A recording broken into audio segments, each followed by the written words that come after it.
thing starts moving.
Did you say something?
Better to have a couple cameras. What kind of camera? No, it would be better to have a couple of cameras. Oh, Can you stay here, take a picture and just watch that? It's probably happening when I'm over there. I wouldn't do it now.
not sure what voltage it is, but there is a possibility of X-rays coming from it.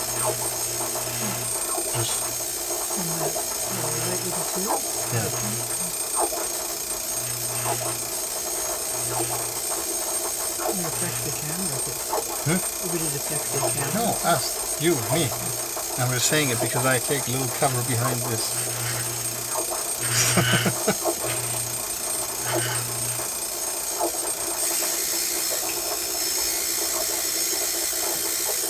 Because of the ozone we smell, you know, so yeah.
Is there high voltage on the tube? I think there's a little high voltage on the tube there. I was just saying it.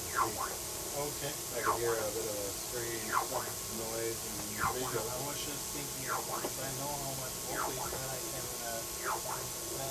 make some X-rays. Noise and visual. I was just thinking, if I know how much voltage, then I can make some X-rays. Noise and visual. I was just thinking, if I know how much voltage, then I can make some X-rays. Noise and visual. I was just thinking, if I know how much voltage, then I can make some X-rays. I'll take a visual in there and see what's cooking. Yeah. I'm not sure what TV screen is kind of small, but Oh, well,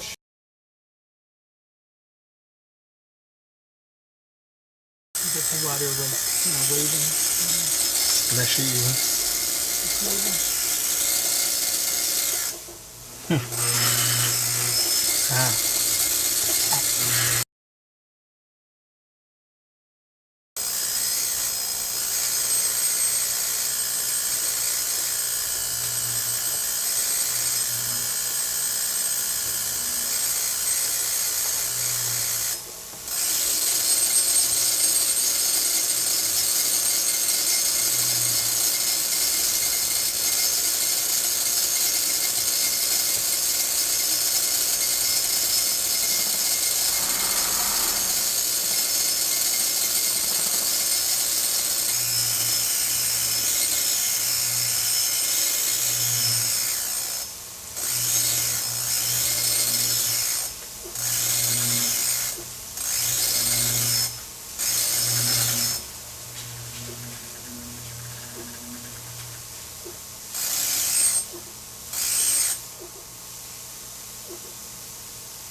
Oh, now we're moving. Is it moving? Yeah. The curtain just waved a little bit. Yeah, it seems. Is your camera running? Yeah. Huh? Yeah. Look at that pendulum. Right. Oh, oh, whoa!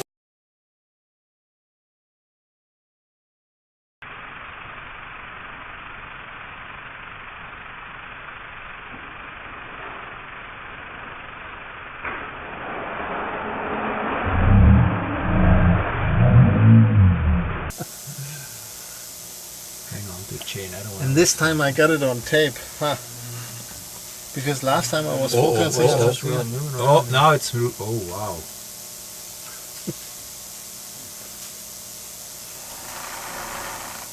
Oh, the water. The battleship's moving. Yeah. Battleship. Yeah, there's a little model battleship there. It's not so easy to find stuff like that. Oh, watch it.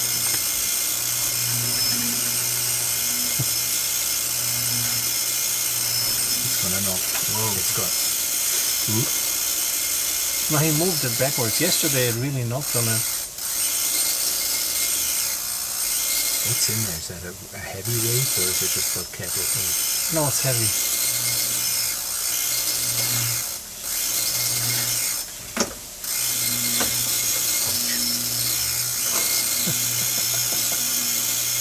That stuff is all connected. You don't too much power. It's just high voltage.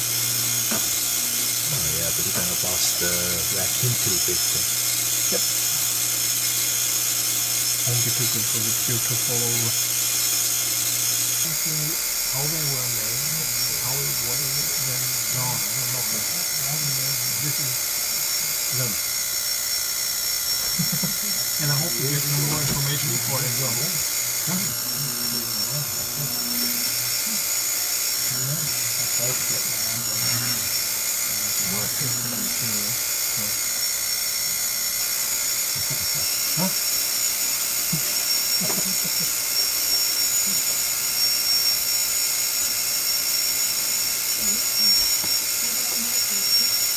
Well, I think the thing is I'll come over. Okay. When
You seen George's new book written about me? It's pretty rough.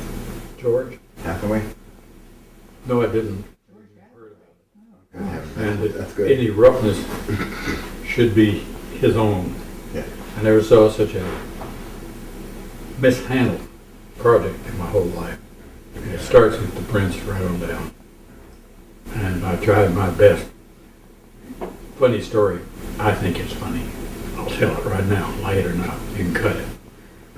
But I was working with and for the Prince, like a lot of people. Or the print. The Prince, Prince Hans Adam, Liechtenstein. And John impressed me as a person that could do some things of value. He didn't know quite how he was doing them, perhaps. Give him some space, give him what he wants, let him figure it out, let him do what he can do while he can still do it.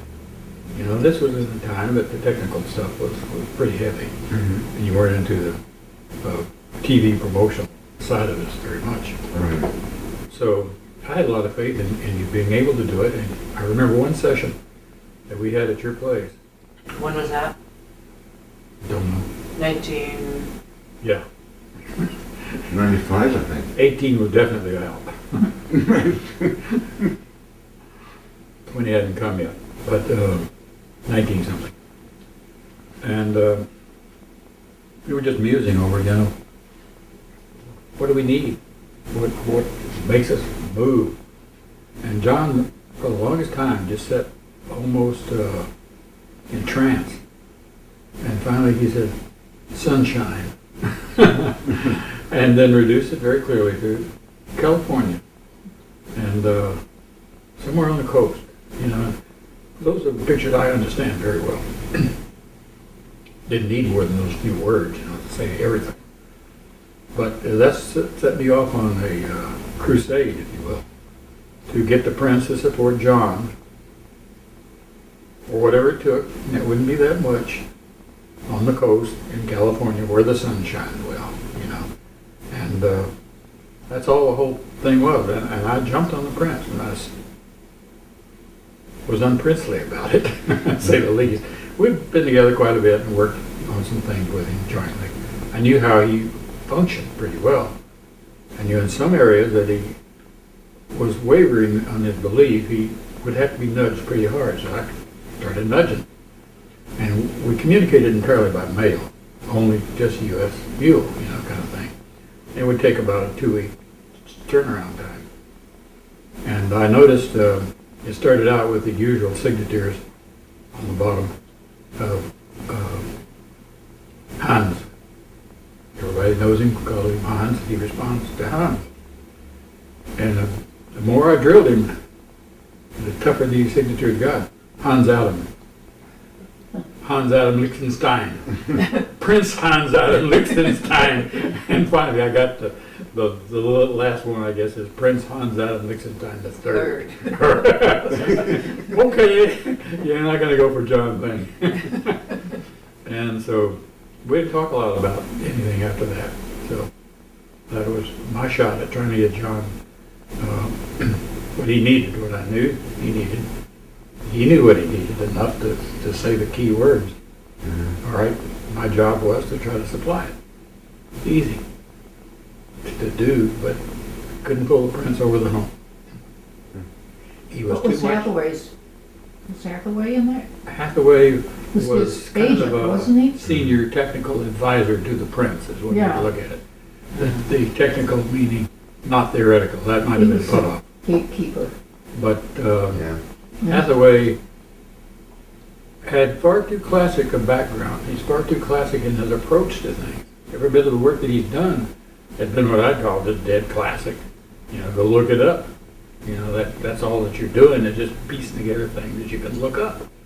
You know, John is working on something you can't look up. You can't piece it together if you can't find the parts. And that's the kind of stuff I worked on. And I knew the rule. You guys are wrong. You cannot get the kind of answers you want doing things the way you do them. And why? Well, largely they're afraid of losing their academic connections. Because what we have to do to make progress in our field is to be very non-academic. Okay, we have to do in our field. Who are we? We're anyone that's in lead science, anyone that's out there in the exploratory science, if you will. Exploratory science cannot tolerate the rules of academia. They will perish. They won't find anything of value. It's so easy not to find stuff, and you never even know what you didn't find. That's the hell of it. So, So what are your rules now? rules are generated very slowly over a long period of time. I can enumerate a few of them, but most of them are in the way I actually work. I can see some division lines. I can see what it takes to be an academician. I know what size project you can work on. It can't be too big. I know that you have to publish because that's the only way of carrying on a project that's cut up in little tiny pieces. You have to assemble it somewhere else. So you must publish. So it's publish or perish. Thing. But what it does for the science world is publish and perish. I mean, it kills things because I don't even use a notebook. I can't rely on writings of any kind to help me. They're almost all negative effects. They take energy out of you without putting any back in. I only want to learn enough to climb to the next level of progress and be given the grace of standing there long enough to catch my breath before I have to rise again to the next level. So I step as often as I can. And my only guidelines are just that. What's it take to move forward? And you can look around you and there's so many things that people do in the normal science world that is just retarded when you get right down to it. It holds you back. You must not, and that generates a list that's miles long. Must not mess with patents. They're useless to take you to the next step. Oh, they're supposed to go get you money for somebody that's going to pay you to get to the next step. Save your time. Don't do all that other stuff and just do the work it takes to get to the next step. You'll be there quicker. And Do you have patents? a lot of patents from things I did in the past that I was required to by the system that I operated in that I don't have to worry about anymore. What system did you operate in before? Borderline academic. It basically was a commercial system. Commercial system demands patents because it's supposed to make money. Patents are supposed to help you make money. Well, I finally decided that you have to forget the money part, really, because almost everything in the money part drags you down, keeps you from moving to the next step. You'll spend more time promoting to get a few bucks.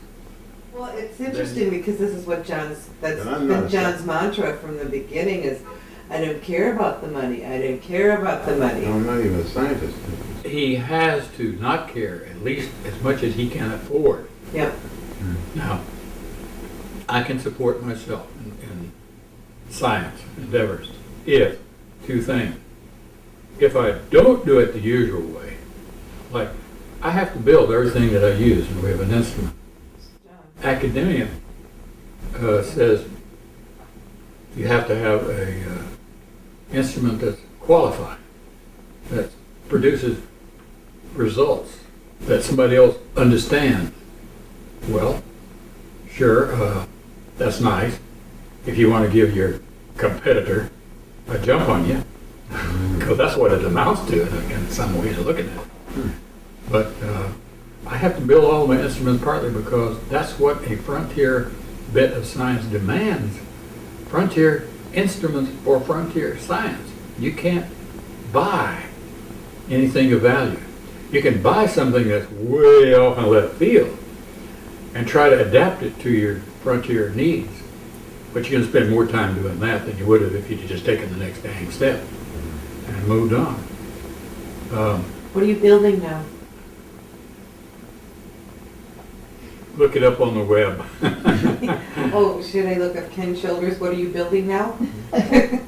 Just Ken Shoulders will do. And about within the first three things, you'll get a website that posts stuff on. So you post all your results up on a website? I post the results that I want posted. Now, A large part of that is patent oriented, but it's inverse orientation from what you'd do if you were a commercial outfit. I put the stuff up that I want in public domain. Yep, That will never stop me from doing what I'm doing. that's right. That other people can do freely, Right. which will aid me. I'm glad to see them do it. I'll even help them a little bit. But I sure as hell will put the good stuff up there. That's for sure. But What, just, The website's very descriptive too. and It the explains a lot. website is kenshoulders.com? nope, What's the website? KRS, CFS. It's just a list. That's all I need. I just need a list of things to send people to look up. Okay. My world is a different world. Anybody that's going to do different stuff, new stuff, has to separate themselves from the community of bankers in science. They will not think forward, they think dollars. Dollars are almost always moving backwards. So, along the lines of Tesla, along the lines of, who would you compare? You know, I know John and you working together, but who would you compare if you're gonna, it's awful, my work is so different than everybody else's, but. My work is so different from anybody else's. That's right. So who else, can you say, well, you know, if we didn't have somebody doing frontier science X, we wouldn't be here today. So give us an idea of who a frontier scientist is that you've been. But I pushed microelectronics long before microelectronics was ready to be born. And nobody wanted to hear about it because I talked to commercial people mostly. Nobody wanted to do any of it because it costs money and it's not going to pay. Until I accidentally, through multiple probings, dropped in on MIT one day at just the right time. By the right time, I mean there was money available. They suddenly had a need for what they thought would be micro stuff. They didn't have a foggy notion about what to do about it. So I took all the stuff that I developed in my own shops. I've always had a nice little shop that I could do things in. I brought all that forward into MIT, developed it up to a certain level with horrible inefficiency. I could just see our horrible efficiency, whichever. It wasn't very good, but you know, I got clear out of it. Is that where you guys met? I've made it for everything. Yeah. I was a college graduate and I was a Oh. liberal arts major, French major. Okay. I had a job as, I'll put quotes around it, technical assistant at the old Barta building, which had one of the first Well, that was Whirlwind, one of the first. Whirlwind magnetic core computers. Oh, One of worse. the first ones. A really ancient machine, and we took people on tours of the building, stuff, and we had a little spiel to do.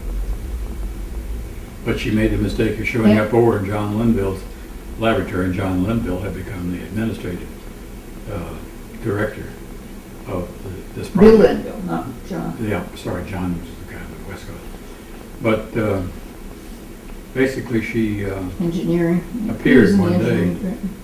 in a little group of us. I said, that's for me. So that was the end of it. And that was 58 years ago. Oh, God God. knows how many. It's a while. So It's a wonder we're still married. it was a good call though. It was really good. But what I was saying is historically, I was at the very frontier of microelectronics. I moved from there to from MIT to SRI, made the process progress faster and bigger, and micro stuff just took off. And I was at the technological level.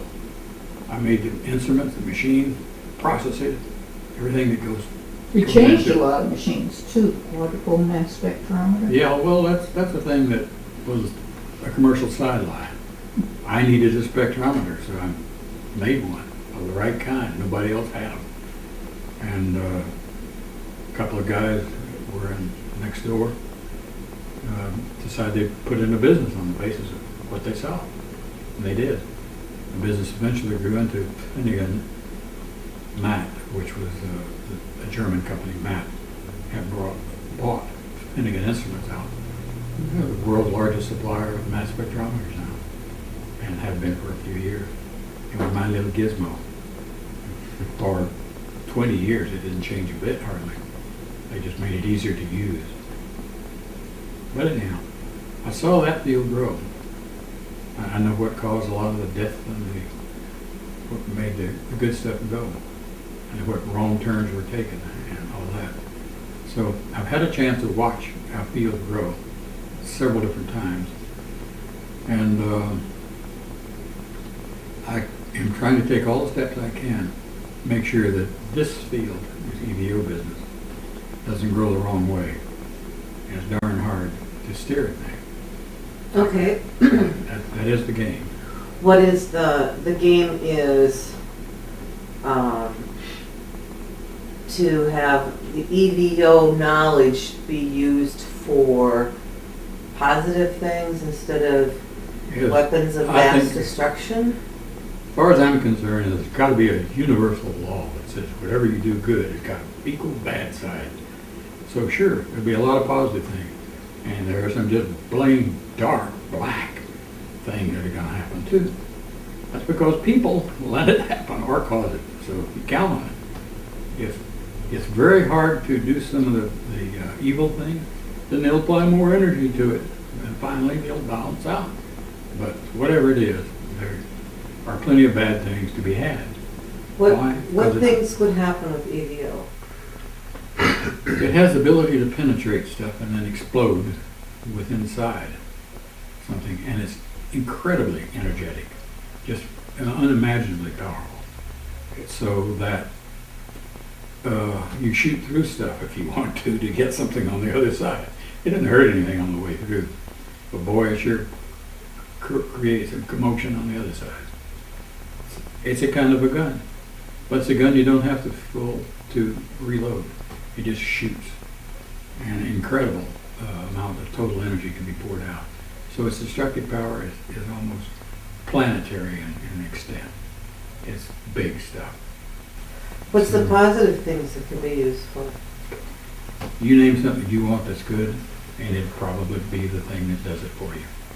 If you say anti-gravity, propulsion properties are just incredible. It will be able to push anything you want, anywhere you want. It enshrouds stuff. This is all written in some of these things on the web.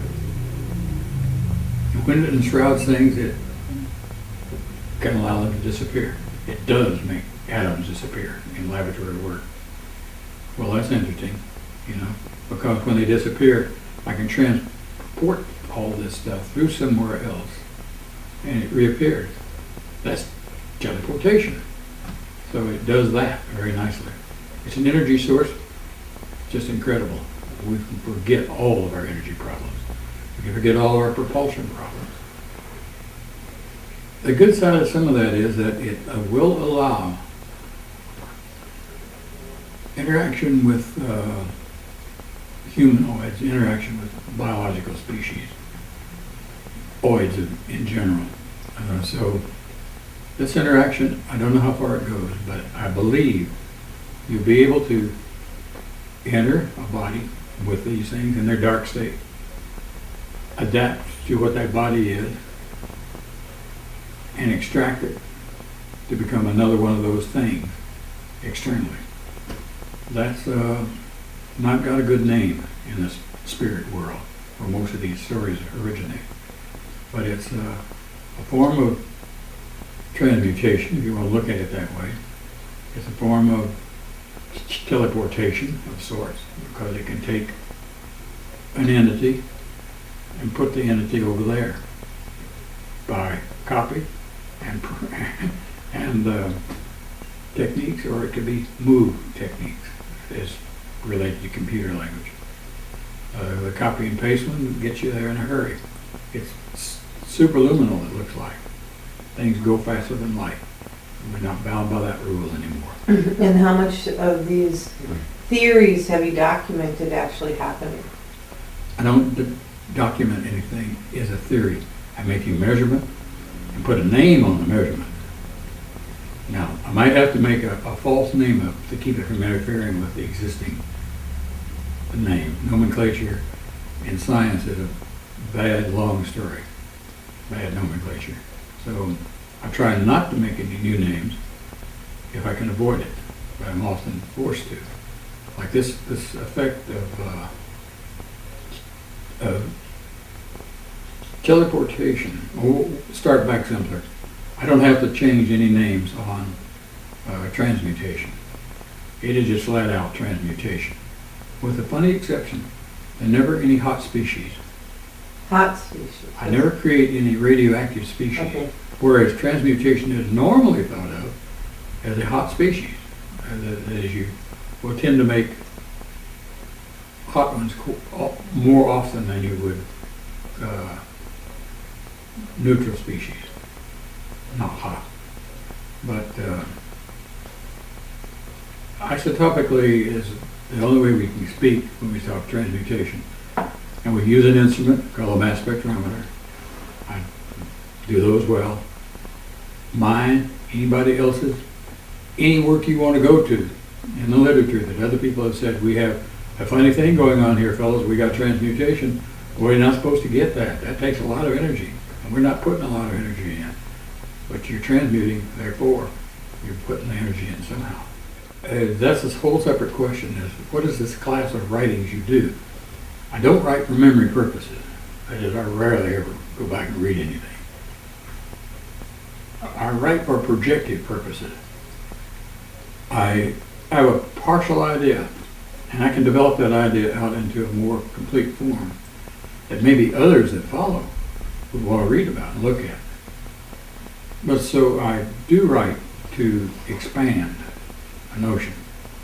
But as far as I'm concerned, it's dead as soon as it's written. I just move right on. But those that are selected to be presented, maybe 1 in 50 such writing, are put on that list. And they're never academic in nature. They never publish lists of numbers or things like that that have to do with, that would make a paper that would be qualified as an academic paper. It's a notion, a bunch of notions laced together, ideas. Like one of the recent ones is something of interest. In measurements, I was seeing some very strange things happen to these dark black EVOs. They're ones that are almost chargeless and just about to disappear from this universe, which is one of the funny, freaky things. If you let them alone, they will get cooler. That's a term that's got to throw in here. But they will get blacker and blacker, less and less charge, till they're gone. Now, electrical engineering does not allow charge to disappear, but it does in this multiple particle form. See, an EVO is a cluster, one way of thinking of it, of electrons. And, you know, physics says, well, yeah, you can get Cooper pairs at 2. And we got muons and we got maybe tauons beyond that. They're all just clusters of electrons of larger size. But heck, they rarely go above hundreds. And I see them into the billions with no trouble at all. So I'm working with a way upscale class of guys. They're physically large enough to see. They're about 1/3 the diameter of a hair. But what are you seeing? Well, usually it's a result of their interaction with something else. Blow something to kingdom come. Then you look at the crater size. Oh, that was a 5 micrometer one. And ooh, look at there, there's a 20. And it's my present job is to get them bigger and bigger and bigger. And that's tied up with safety very much. So I have over-worried the problem. I think I've got way too much safety built into my world. So you're, Fascinating stuff. They're building bigger and bigger, Ken? Yeah. Wow. I didn't realize it was that big, even a third of I don't have them as big as that. No, I mean like a third of the size of a hair. That's Oh, that's what normal ones are. That's easy. Wow. I've been able to use these techniques of these little bitty machines that I make to get them up to 100 micrometers so far without anything really awful, unless I make a intentional move to blow them up. Mhm. I can make them explode. And I didn't think I'd ever get to that part. I thought I'd be at 20 micrometers plus, and they'd be blowing up and I couldn't stop it. Oh my goodness. But no, they'd rather, under the conditions I build them and hold them in, Mhm. they'd rather live. And or, if you don't attend them, they will just fade away and disappear. They're gone. Are they living? It's really, really You said amazing. they'd rather live. Are they living? Not by our definition of life. No. They exist.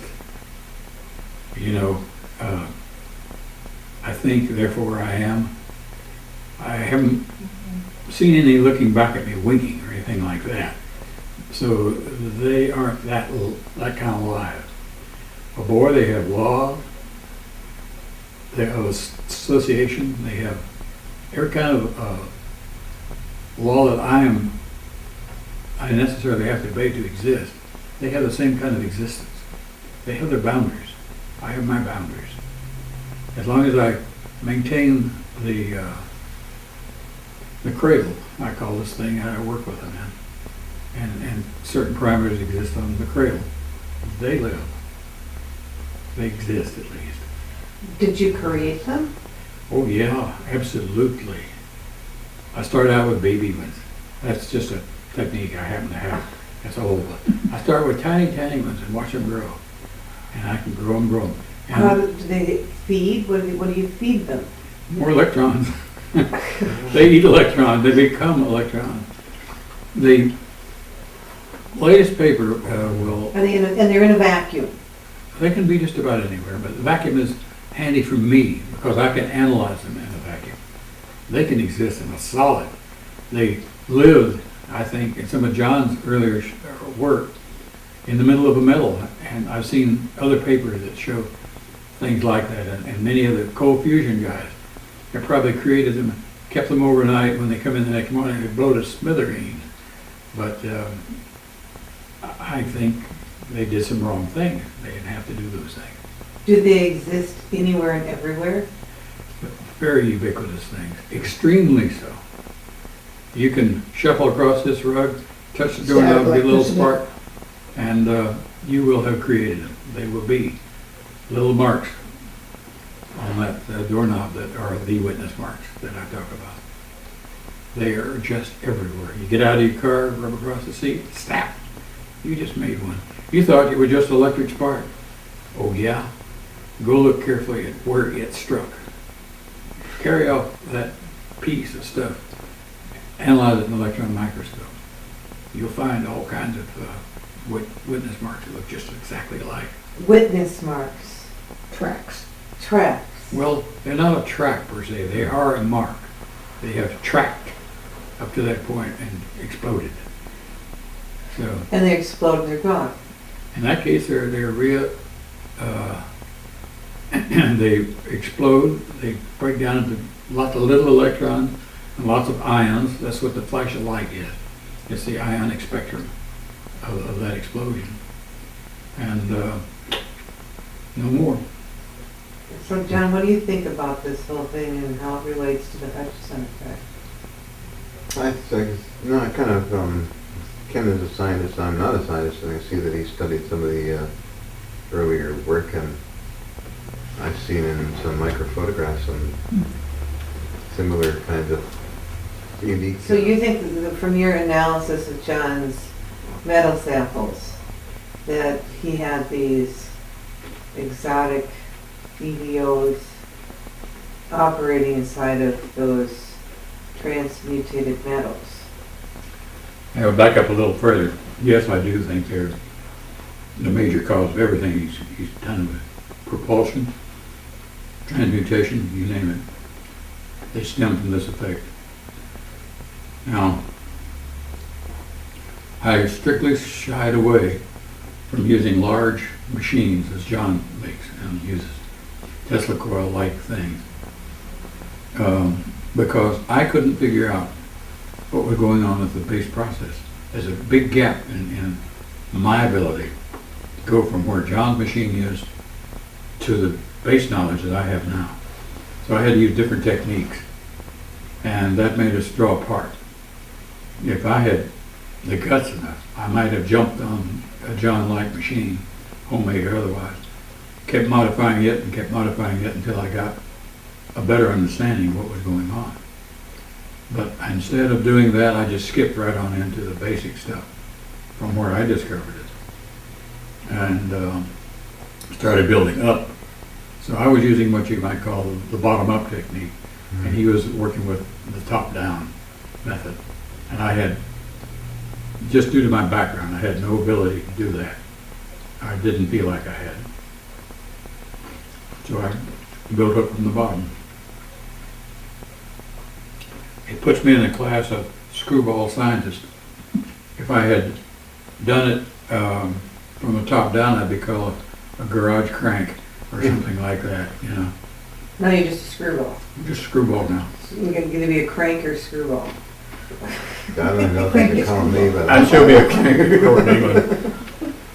I don't care what they call me. I just Yeah. kind of I love the history of the Tesla tech and other technologies just to replicate it, which I did do and played with it, and then I guess halfway and Pizarro came in, pushed me to go on. Misdirected everything.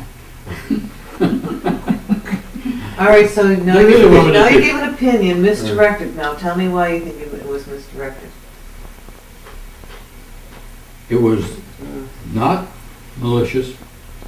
It was done in order to conform with both their own experimental method and their own techniques that they understood, and to conform with the direction, either spoken or not, of the sponsor, And who was the sponsor? Hans Adam.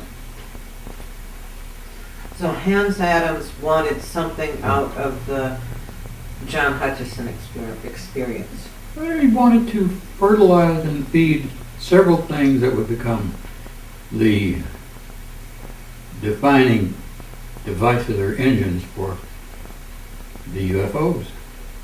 He was really after what is the UFO engine like, where they get their propulsion from. Or maybe he would have said their anti-gravity technique. I would not say that. I would just say propulsion. But that want, maybe it wasn't stated overtly, but it certainly communicates easily to people like Potall and Hathaway, because it's the standard method. So it propagated into John's bedroom, and where you now are doing things the standard way, by decree. And you don't get told what to do exactly, maybe, but you get leaned on so gently that finally you're off course. You will do it to yourself. I do it to myself. Whenever I work for anybody else, I try to sense what are their needs and conform to some degree, always keeping a portion for yourself as yourself. But this confirmation is deadly to progress. What confirmation? Of the conforming Oh, the conforming. confirmation. But it is a killer in terms of new science. Because nobody wants to take a risk. They get it out of their business world. There you manage risks like crazy. But when you're in this world, you're bare naked. And sometimes it's far better to take a risk. You know, take a big risk, all that you can afford. And that will get you somewhere, or nowhere. You can go back to zero. See, John has taken big risks when you get right down to it. He's hung out in lots of different ways, as I have and am. I take risks like crazy. I have to start out with an attitude, if you will, of if you're a banker, you've got to be the devil himself. You know, if you're associated with a business, you're wrong to start with. What are you fooling with me for? You know, I don't make businesses. But I do. I'm the creator that businesses spring from. You can say, with fair assurance, that almost all microelectronic stuff we see, I was the father of, and I've been granted that I am the father of vacuum nanoelectronics. There's a big plaque somewhere, there's an award with my name on it, there's all this, that, and the other stuff. But it's past history. I took a risk. Instead of milking that field, which I could have, I'd still do it. I say, no, I will be better off. The world will be better off if I operate independently. So, goodbye schools, goodbye companies, goodbye everybody. And the fact is, you were about to ask me who would I look up to or who would I be with. Actually, I asked that about 2 hours ago. Yeah. I don't forget that. But you didn't get an answer because there isn't one, really. Okay. I used to associate with some good old fellows. I was always the kid of the baby. And these guys were great, I used to think. But when I now go through and look at what they really did, wasn't that great? But that was the system they were in. And they were in the academic system largely. So they were just being academic. Well, who's been a non-academic that you felt has, Well, I don't mind pawing through that as a question. I'll just go in and play bumper ball, you know, ricochet off of first one wall and another, trying to find an answer to this. I'll start with a few knots. I can take the top list of everybody that I know of in cold fusion, for example. That's supposed to be a forward-moving field. It's dead in the water. They really are bad. If I took a list of the top guys in that business or ex-business, I named guys like Storms, McCoubrey, Miley. Now, all those and everybody of their ilk, I know well. I've associated with closely. And when I look at what they do, I have very little admiration for it. I guess I put Storms at the top of the list of those that seemingly survived all the pitfalls and perils of being a high echelon in the field. And that's about it on that bunch. Base physics, I don't talk to those people anymore, so I don't know who they are. I know of several gorgeous errors that are propagating. what now. errors are those? Sonofusion, What's that? sono anything that they do.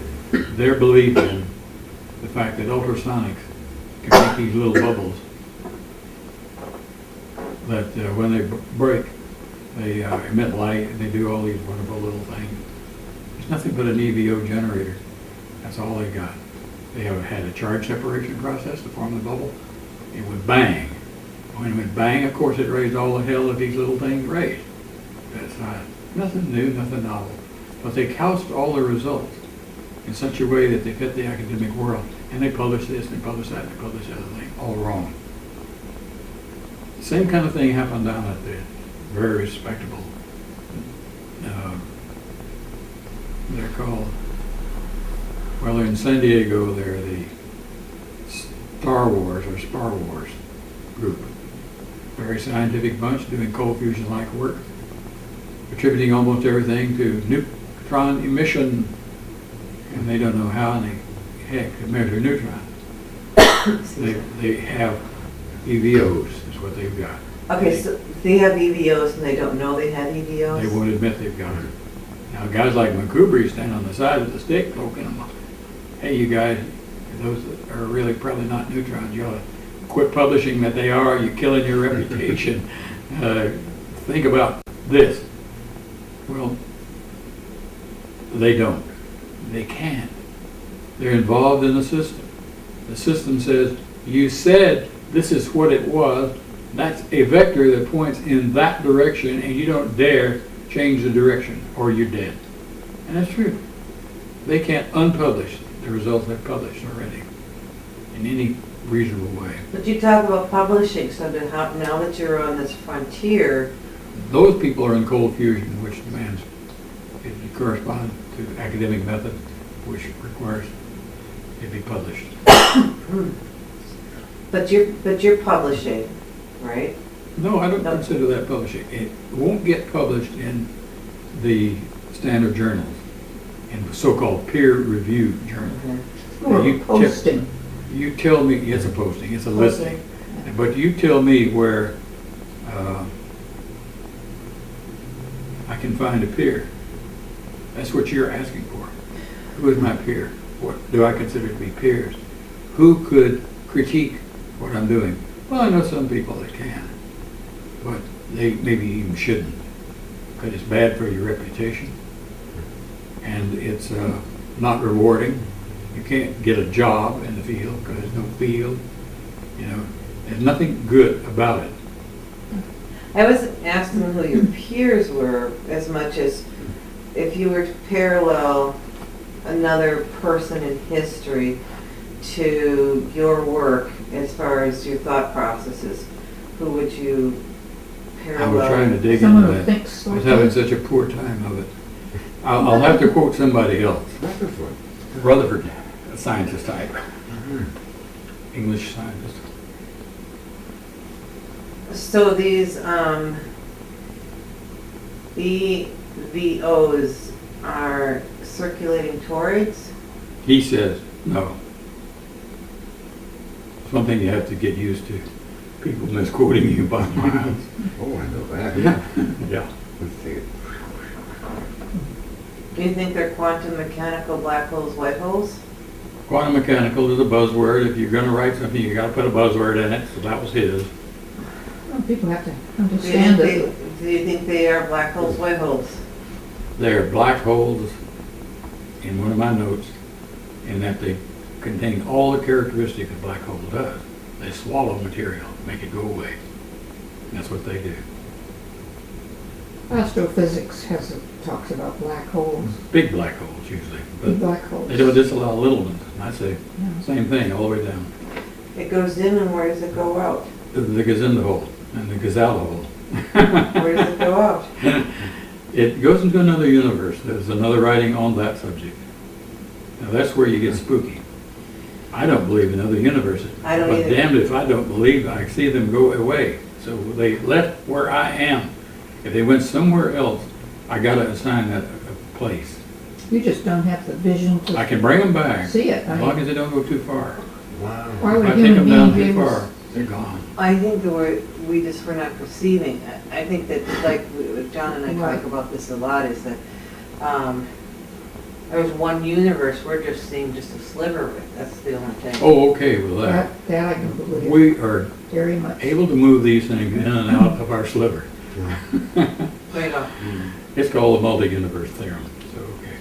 But you're using, humans are quite limited. Oh my God, we're trapped in this little tiny sliver. I do a lot of out-of-body stuff. Okay, well, these things allow you to move out of this whole universe body stuff.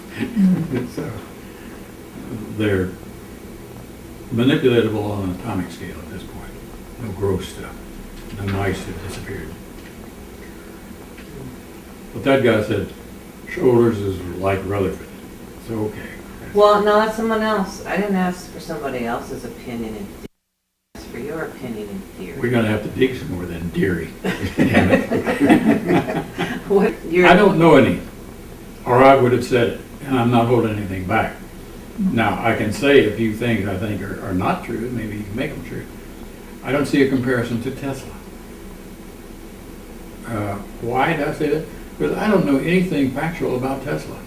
I read about a lot of these crazy things people say he does and did. Show me. Because I only accept what I can do, and I haven't done Tesla things, so, you know, I can't validate what he did. It's a terrible situation to not know a parallel. I would like to know one. I would like to know somebody, Van Gogh. but, you know, Van Gogh. It's Van Gogh, Van Gogh. Van Gogh. I would Well- say Van Gogh. okay. Why? I can't make that statement, so I don't know. So you can see that? Mm-hmm.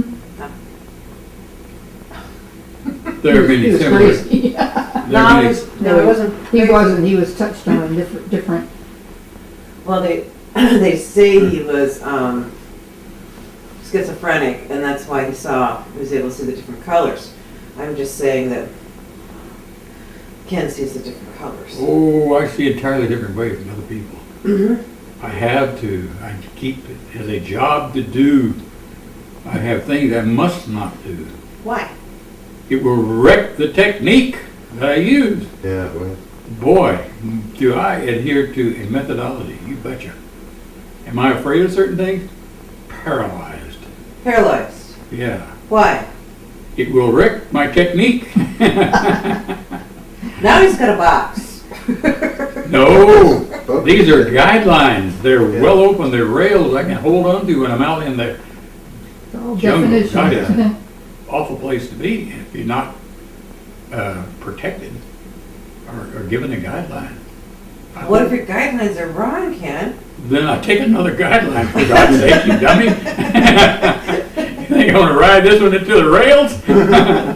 No, it is very clear to me that I've got techniques that work. I have to keep them honed and keep them sharp. I do lots of things to keep that going. And I believe very much in subconscious, subliminal thinking, if you will. Yeah? I go to bed with a problem. I wake up with a solution. Do you work on your third eye? Screw the third eye. I wouldn't trust it. It's only an eye. You know, I work on everything I've got. And He I gets into can- almost a trance. Yeah, well, I find that really a lot of things people have said from Eastern religions is true. I can stay on the edge of the region between sleep and awakeness and do the best job I can do. That one really gets me some mileage. But the trouble is, if you lose your training a little bit, you go to sleep too much. You know? On the other hand, you stay fully too conscious, you're not going to get anywhere. I get up 5 times a night. Largely it's because I like breaking the sleep routine. Because every time I get at that boundary, I gain a little bit. And I hang on to it, and I keep on moving that way. I like this form of subliminal thinking. It's stupid because I don't think until I'm back awake. And then it's not awake thinking so much as it is just jotting down what you just hear. how long do you stay up for, Ken, when you wake up?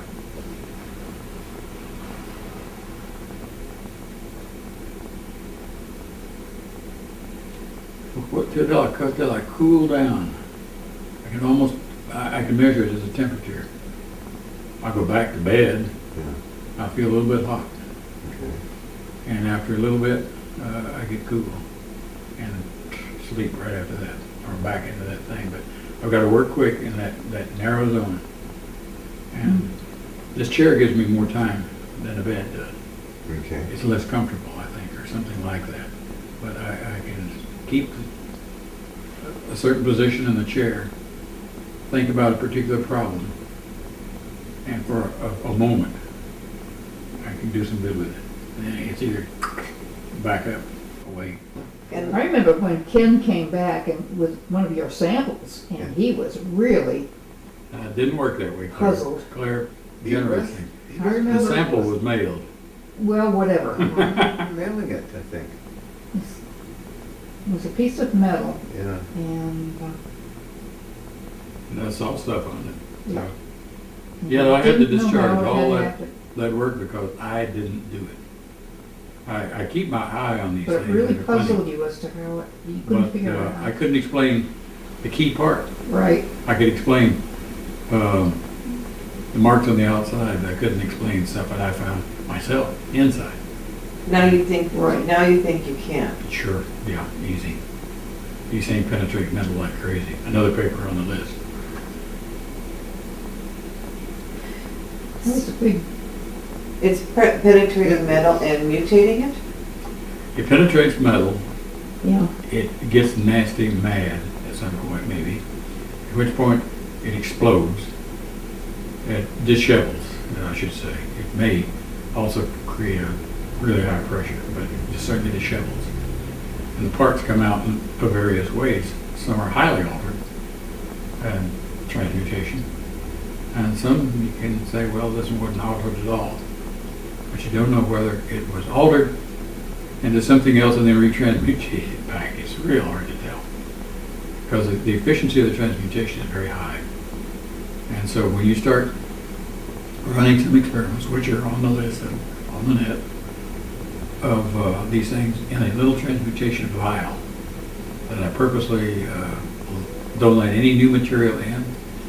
It's all solids initially, and it's all pure, and it's doing a mass analysis, a mass spectrometry analysis, about every 5 seconds. You run it, look at it, and look at it again. Well, the first burst, which lasts a second, you see a few characteristic lines that are exactly equal to the powders or what material you put in there. Well, that looks good. But there are some little strange lines beginning to show up. Hit it again. More strange lines. Hit it again. More strange lines yet. Pretty soon you have transmuted the transmuted products. And pretty soon the whole baseline of the spectrometer run is filled with stuff. Whereas before there'd only been a few primary items put in there. Boy, transmutation is very obvious with that sort of thing.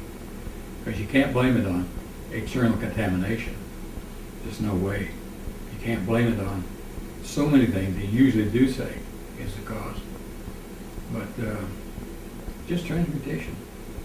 I like the thing we're in your home there, we're talking about the explosives you dropped on the ground. Oh, we shouldn't talk about that. Oh, you, John loves No, explosives. oh, never mind. I was just thinking of potassium permanganate and some of the adventures I might have had some time ago, but Red phosphorus, for instance. Well, let's talk about your history between you guys and tell us, John, why did you want to come here to see Ken? I mean, this was one incredible ride that I On had. the way, yeah. Oh, yeah. It's not on the way. It is not on the way. I always enjoyed. Oh, but that last little hooky loud down by Interstate 5 where you have to cut across to 80 and then over the Indeed, wood. it's just no way to get across. Not Well, far. It's not on the way. I always like talking to Ken, and That's pretty heavily chlorinated. Oh, yes. don't let me I teleprompted. bottled water and I have some. Yeah, we lost our coordinator. We can't help ourselves now. Gotta say some bad words. Okay, We're saying bad words. bad words now. Oh well. So, John, what's always fascinated you about Ken? Other than his stunning good looks, you know, what is it? Good Lord. Well, Just I after like the the camera broke. I like the way Ken is honest. I like the way he talks. I like his friendship, and I like his science. So I know what he speaks of these things. I kind of understand that. Very sensitive area. And There are few people, very few people, that interface with the things that we play with. Real hard to get a conversation going in the average group. So you and John can have conversation We're about better arranged at that than Okay. not.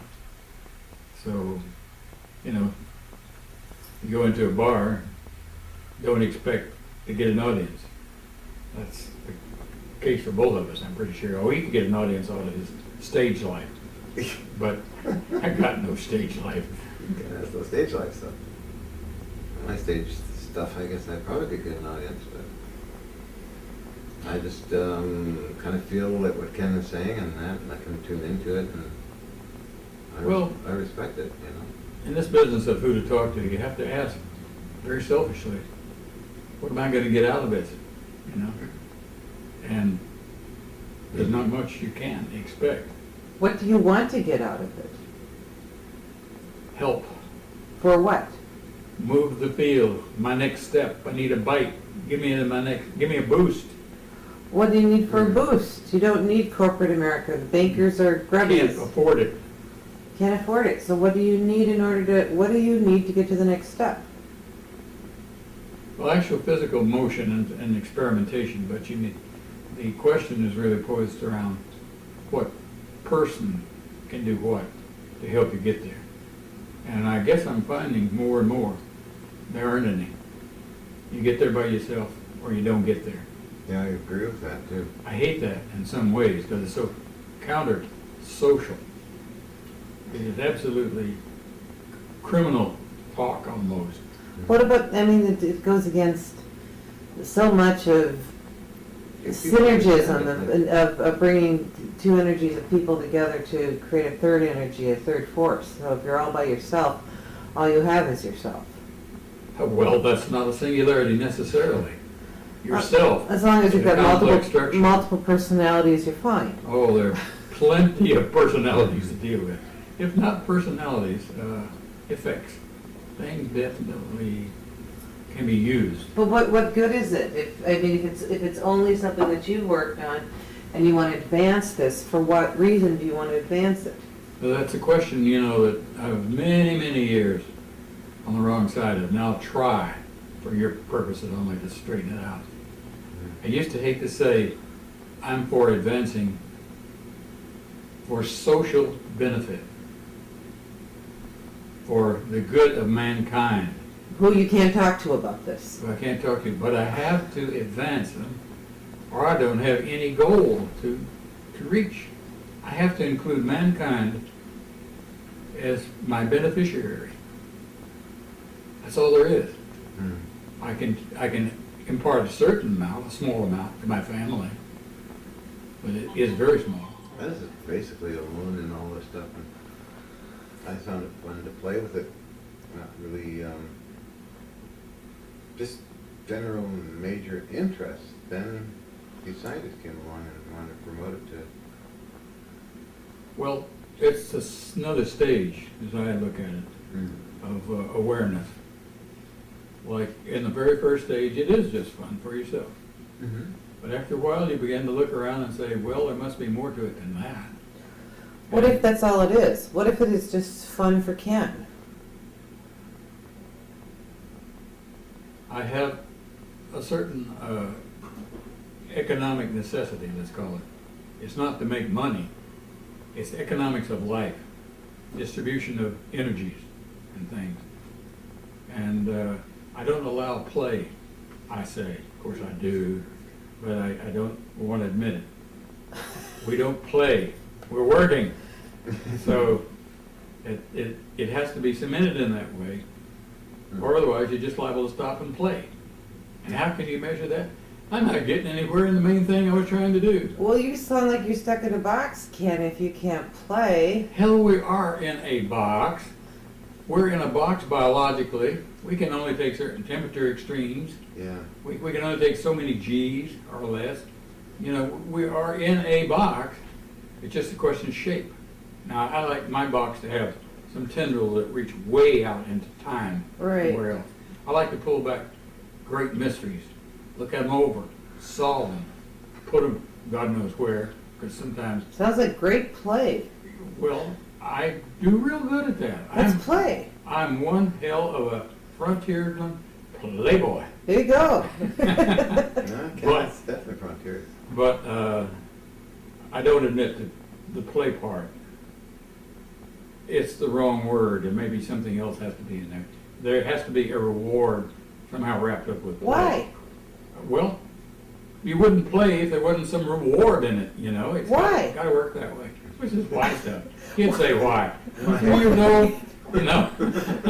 See, Mommy, why? the duality of you is fascinating, Ken, because you work on this frontier scientific, and you can't have any of the other scientists who are in their boxes understand you. Well, they won't. They shouldn't. But then I ask you, why do you put yourself in these boxes of plays and a reward? There's no choice. And the rules. Of course there is. No. But see, you're doing the same thing. Well, look, you're doing the if I same let thing. myself loose totally, Yes. I would probably start looking into, well, how does this stuff couple into religion? Yes. I see a little hook there. Yes. And how does this stuff couple into bioexcretia or whatever it is? You know, a lot of biological things are going along that I see some overlaps in. Yeah. One of those papers is written up in such a way. But you can't risk doing that, Ken, because it might blow out your box. No, it doesn't. It raises hell with efficiency. Well, I damn can't get down the road to efficiency. do what I can kind of imagine where I ought to be, and if I don't do this, that, and the other at a certain rate or pace, I won't get there.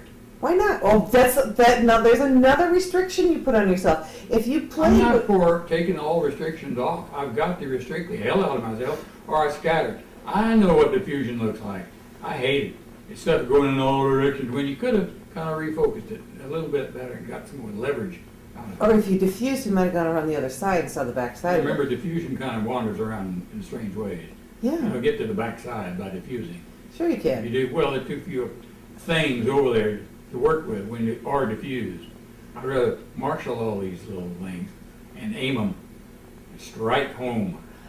That's it. It's all about getting power enough to get to the next step. And to do that, you don't diffuse. You focus. And that's a box. You call it a box, it's a box. Yeah. I just want it to be a good box that I can stand on to get to the next step. So how much of you are German? What percentage of you are the German heritage? I can't find any, although some Yes, names are similar. Schuler and, This is very much the Probably German German. word. well, Check, check, check, check. I'm not gonna check, give check, check, check. the Germans credit for being as good as I am at this. You know, how much are Germans of me? You know, there is a way to get somewhere if you've got this kind of thing as a goal. I got this kind of thing as a goal, so I use every trick that I can muster. And then maybe I found a lot of German parts that fell off. Stick them back See, I on. think when you half sleep, you're out playing, and you just won't admit it, because that's your playtime. No, that's my hunt time. Of course it's play, but you're hunting and playing. Okay, if you're gonna get it down to the hunting thing, You're playing hunt and go seek. I'm hunting like heck. Search, search, Play is search. defined as enjoyment. I do that You often. enjoy I doing it. pick up Yeah. things, I look at them, I discard them, maybe they're too heavy to carry. I don't carry a trailer full of stuff like John. I would be going there with a handbag wherever I'm going. If you had something that you wanted to say to people, if you, let's say, you guys left your bodies permanently tonight, what would you like to be on the record of what you said? I didn't have to pay. You didn't have to pay what? Anything. Anything. I'm gone. Okay. Yeah, there's always a collector around looking for something. Not an actual bill collector. A collector of some kind. Collectors. Somebody that wants something you got. And you think Wow. you think that that's happening, that's the synergism that we have in the society, is everybody wants something that somebody else has. Yeah. Hmm. Well, I like collecting old muskets. I think they're kind of cool things. There you are. Well, it is. They were handmade, probably. Yeah. What do you collect, Ken? Ask Claire. Everything. You know, deep, heartfelt feelings about the man sitting to your left. Who, me? I wish you'd taken a shower last night. John took one. I did a shower. No, I'm talking, he goes, John doesn't know the left from right either. No, I don't. I just It's like- kind of saying what he's It's just your other left. That's right, I keep saying the other left. On your left, John, look to your left. This is my right, this is my left, okay? Yes. Oh, I can. What would you like to say about the John, where'd you man come to your from? left, to the I left just sort of of you? bumped on the door. The man to the left of you, you guys keep moving away from each other like you really don't like each other. Oh, no, we like each other, we just want to get It's that shower thing. It's that shower. So look at the man to your left and Yeah. just say, tell him what you think. Tell him what you feel about, your friendship, and just I give love him you something. deeply. I love you deeply, Ken. Hey, hold on, back, Looks roll like up. Comedy Central. Roll that up there. No, I just, I've always been fascinated by Why don't you look at it and tell him that? Why should you? Dr. Phil. Let's cancel this thing. Correct. You want to hold hands while you do this. No. At least look at him and tell him, say, you know, you were my bud and my blah, blah, blah, and you're thick and thin, and the Sounding like one of those direct, EVOs and you and me. little shows, any show, where they show somebody busily walking down outside and going to their office, you know. Yeah. They always put that piece in. Now, what's that got to do with the guy, really? That he can walk? Let's assume it.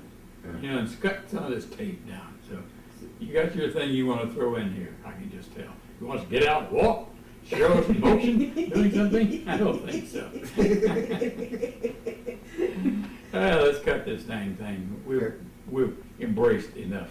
You've embraced enough. As they're putting their hands together, we've embraced enough. Yeah, somebody that reads body language is going to say, this is a closed mind. This guy is not letting out what he should. He's keeping it to himself. Yes, really, this is really good tape what you're doing right now too, illustrating this. I'm doing the same thing. That's right. I guess it has a meaning of some kind. That's right. Yeah.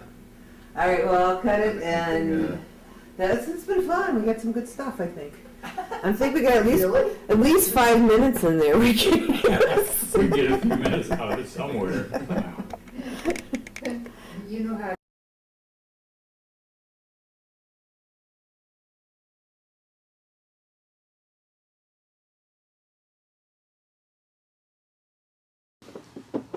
So hi, I'm Bob Grinier and I'm a volunteer with the Martin Fleischmann Memorial Project, and I am here with Mr. Possible, John Hutchinson, and we have obviously discussed a lot of your effect over the last several years. Right, yeah, we sure have.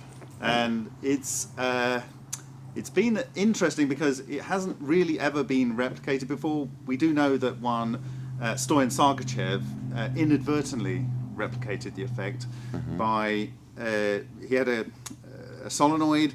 He was passing some voltage parameters through it. Yeah, with a ferrite core, as I remember. Yeah, it was a ferrite core. You're right. Long, and it had a coil around it, and that was the whole core kind of morphed around a bit. At the end, I think. And what is it about ferrite that makes it difficult to bend? Well, it's very brittle. If you try and bend ferrite, it'll snap on you, break. It's like ceramic. And there you go. And he managed to do that. So that's I would say that it was probably the first replication, but he was not able to replicate it again. It was a bit of what you call serendipity, something that just happened. Yeah, that seems to be the case with a lot of these odd pioneering energy things that are out there and people have tried to do. But in your case, you replicated your process many, many times over, right? Yeah, it was a lot of determination and a lot of failures and a lot of good ones. Especially when a television crew comes in, excuse me, and you're doing it and nothing happens. Well, that's not much fun. And other times when they come in, it all happens. It's interesting. And same with the scientific community, with U.S. government folks. Things did happen, but they interpreted wrong. Colonel Alexander seems to understand what that was about. Canadian government, things happened, but they didn't see it happen, but you could hear it happening. McDonnell Douglas, same thing. You take the 8 hours of tape, speed it up really fast. You see all kinds of things happen. So it's problematic. My first TV show was on the news and had a beautiful levitation. And that is one of the things that have been most inspirational to people that have followed your work over the years and being curious as to how they were achieved, but then not really knowing. And so what's happened recently is your work has inspired so many people, and those people have been able to come together, and I've been fortunate enough to meet one of those called Hent Uren, and in the course of doing some plasma experiments, he has achieved what appears to be a replication of your effect. That's awesome. Now, it's not the kind of massive samples, it's not these kind of, there was no levitation involved, and it wasn't in free air. That's one thing that's very unique about your work, right? You were able to put samples in free air, and they did things like glow or bend or jellify, right? Jellification effect and levitate and those kind of things. Now, mind you, it's a lot of gear, a lot of equipment. And you also had things where it almost appeared to come out from the inside of something. Oh, yeah. That was intriguing. It was Dr. Thurston Ludwig who filmed it. A pendulum that was Okay. come and disappear and come out again kind of thing. Right, and I saw a sample in Germany where there was a how should we say, an aluminium billet about so long, and there was kind of like a hole that had come out from the inside. Okay, yeah, that happened. Yeah. And also in concrete that happened, and I had to use a fire extinguisher one time to put out a fire because it came through a hole in the ground, through the concrete, shot up in a pattern like that of fire. Wow. And I had a CO2 gas cylinder in that, like that. Yeah, yeah. What the hell is that? Why, I don't know. But it's there. And so we have done these experiments where we found brass seems to be very reactive, and you found that often you had brass samples. I think you've actually got one of your samples down here, well, I have, which was affected by brass. Yeah, that's... This is brass, I think, and copper, and... Oh, it used to be a bar stock, as you call it. You get from the scrapyard, and because I do a lot of machine work too. I build my own things. So this piece just sort of morphed into this form, and I actually cut it with a power hacksaw into different pieces to see what happened, and also to sell them on eBay.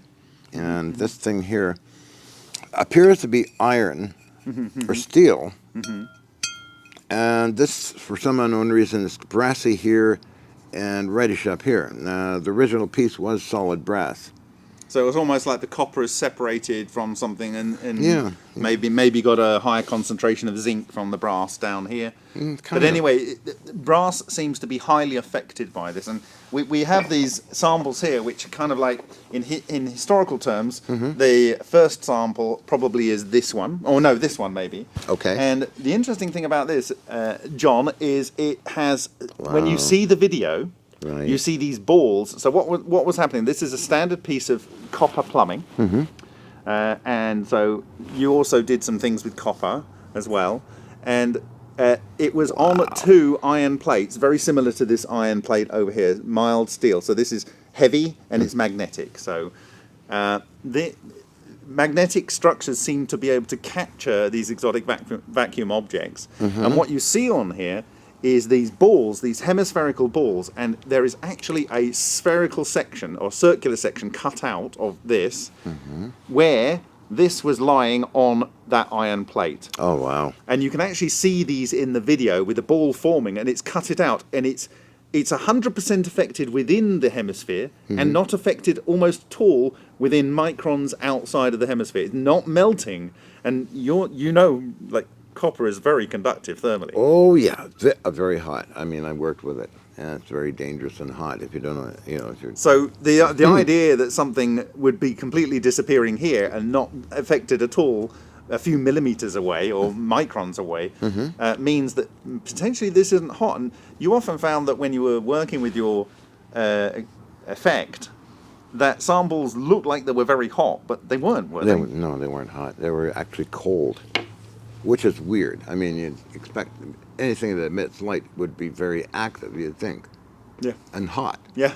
But no, Pizarro actually put his hand on one and it was cold.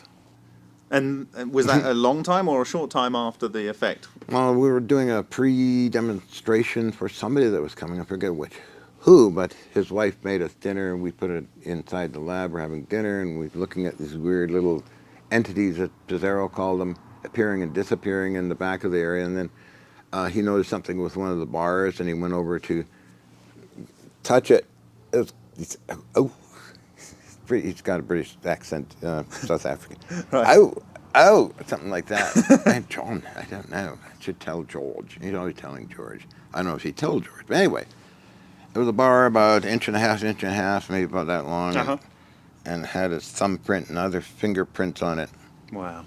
And I don't know if that was pre-Canadian government tests or something. I don't know, But so you're saying you left a fingerprint in the aluminium? Yeah. Or aluminum for those people on this side of the pond. I keep saying aluminum because Aluminum. Aluminum. Aluminum? I'd rather say aluminium. You know, come on, man. You know, aluminium. I think it's meant to be aluminium, isn't it? No, it's aluminum. Why can't you speak properly? Indeed, I said aluminium. One of them Canadian got a tiny bit of British in me. But you found actually that aluminium was the most affected element.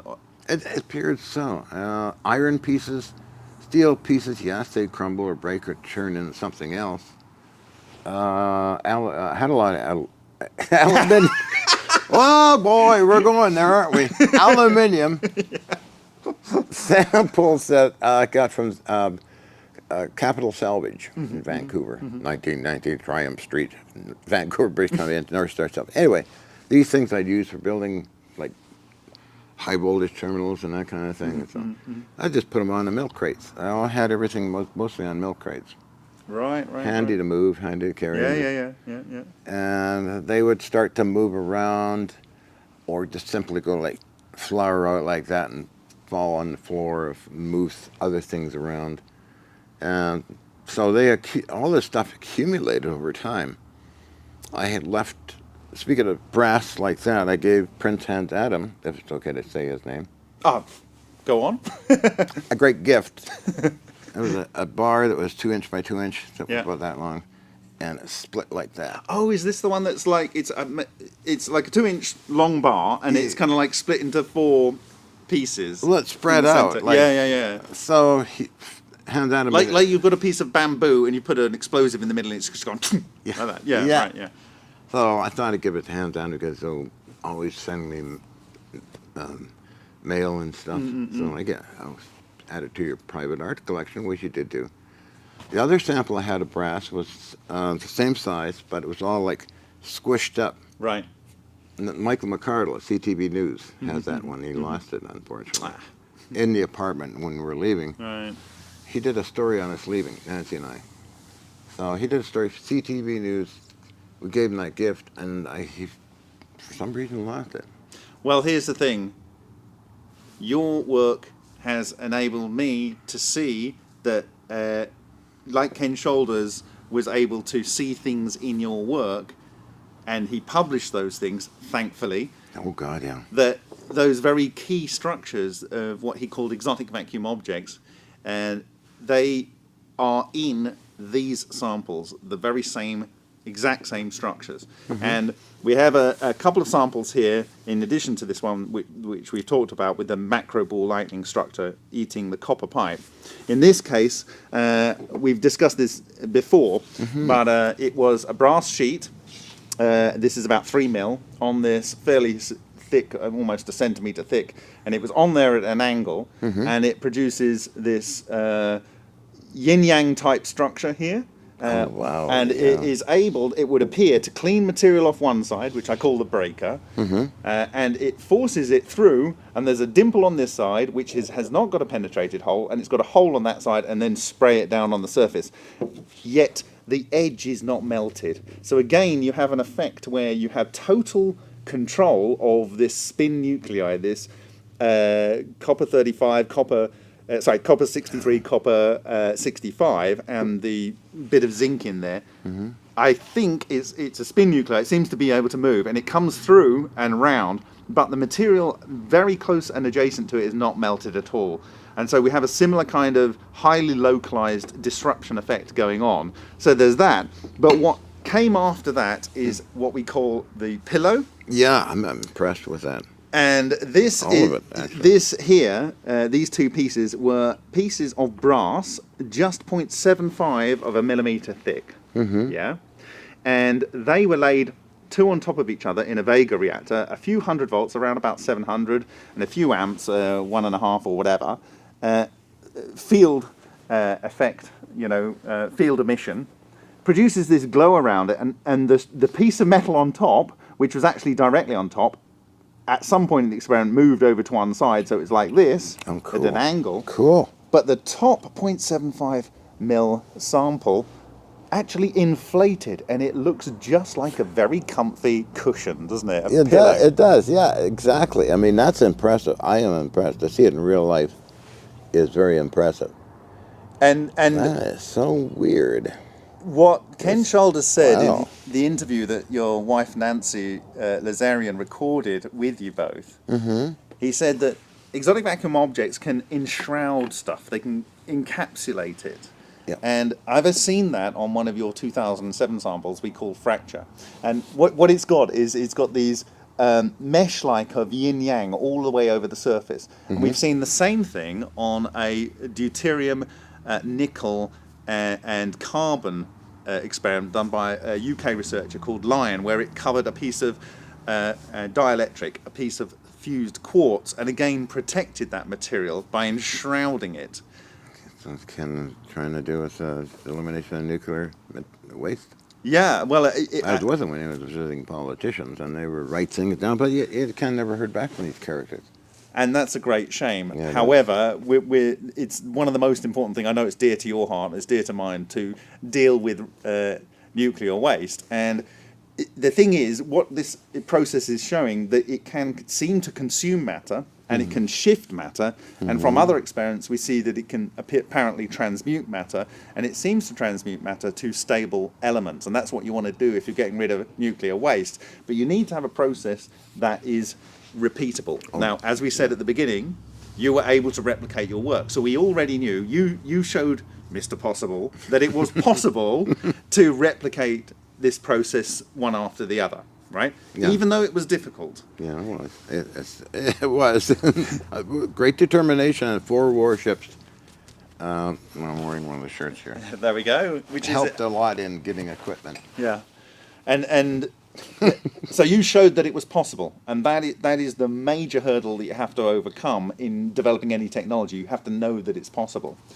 And what Henk has done here is, when you look at the samples, you see this mesh over the surface, and in some places you see marks that are exactly equivalent to marks that were shared by Ken Shoulders in 1999 of an exotic vacuum object coming through the back of an aluminium plate. Oh, yeah. Exactly the same. Yeah.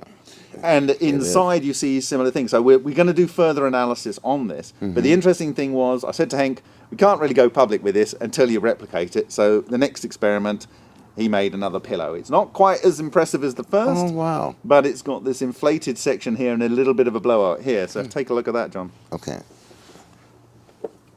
Oh, yeah. He's got some pillows here, some bulging. Yeah, that's really cool work. And it's weird because Yeah, for this to inflate like this, Yeah, well, it kind of has to turn to a jelly. yeah. Because obviously the copper in here is hot, it's very thermally conductive, and the way it's managed to seal itself around the outside is just crazy. Well, it is. I mean, something like that is kind of very unusual and reminds me of certain things I've seen. And it's got some very beautiful patterns on it, too, at the back. And this is where the plasma was moving around and in a vortex and so forth. That's a beautiful piece. Now, when you see that, we actually have it from a similar experiment where we're just working with aluminium electrodes, like a large flat aluminium cathode and an anode above it. The cathode on the edge, the whole cathode has these spots all over it, and you can see these little explosions going on. Oh, wow. Okay. Right?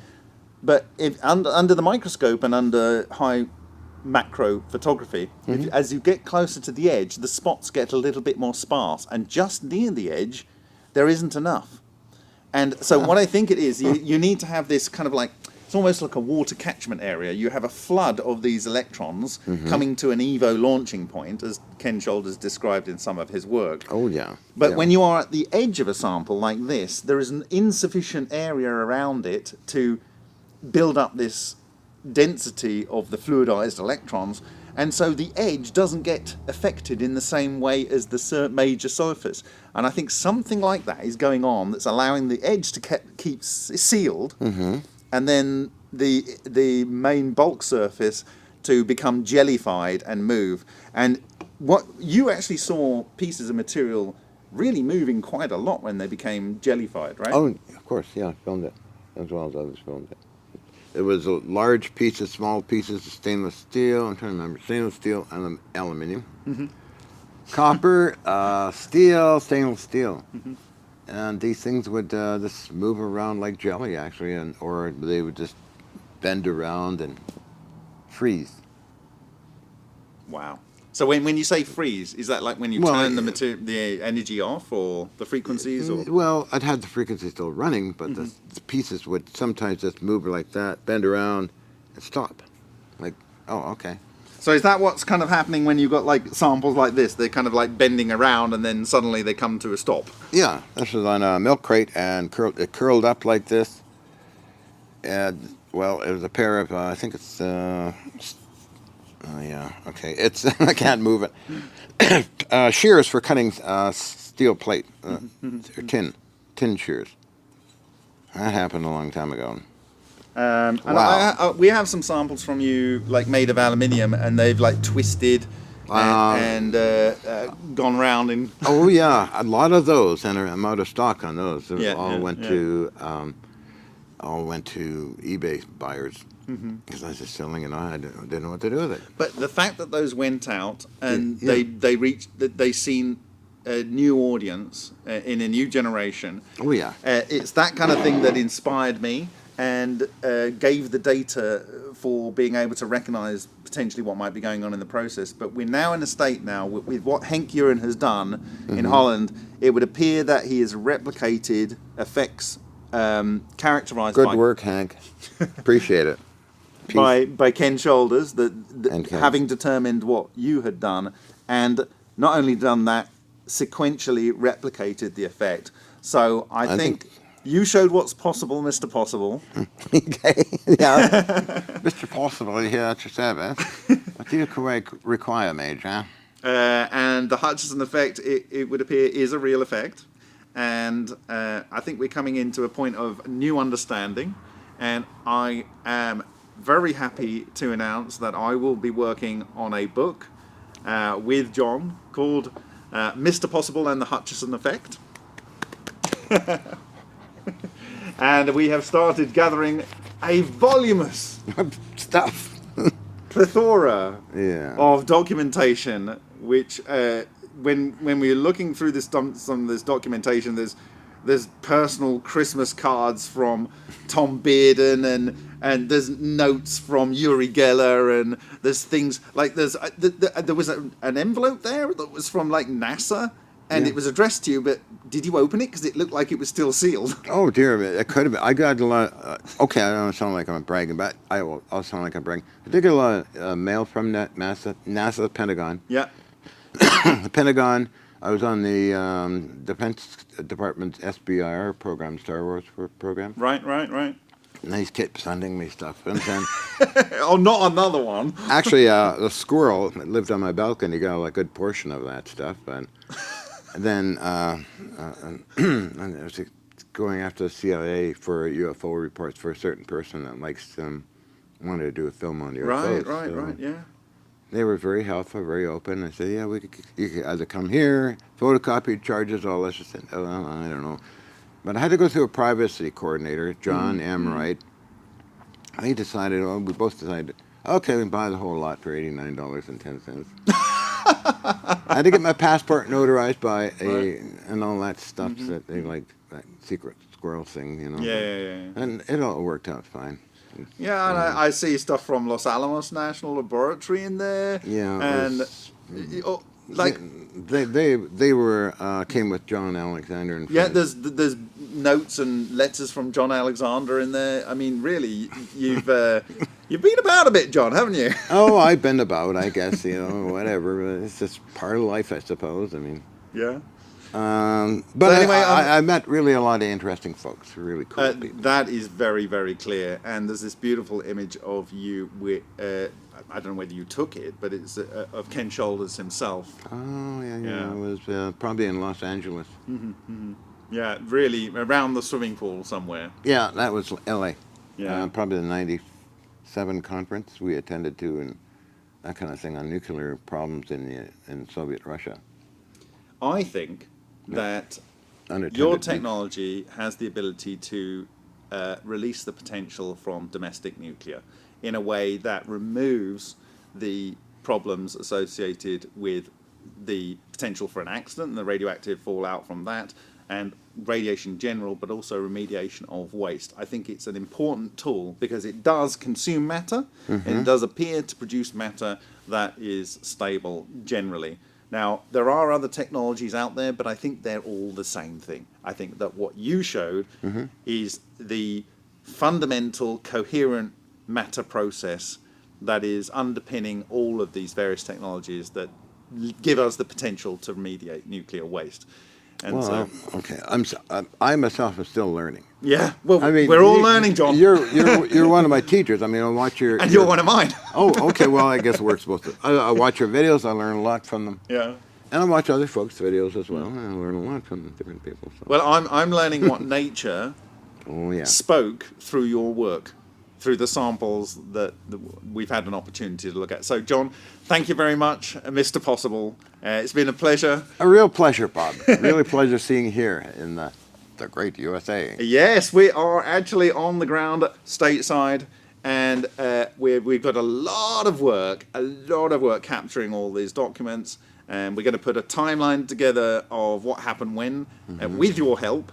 Oh, yeah, And absolutely. it's going to be probably a couple of year project, I would suggest at least, to get everything in order and making sense. But I'm really excited about the project. So look out for a Kickstarter coming up soon called Mr. Possible and the Hutchinson Effect. Thank you very much, John. A real pleasure seeing you, Bob. He's an excellent cook, too. I'm an excellent cook. You're the best.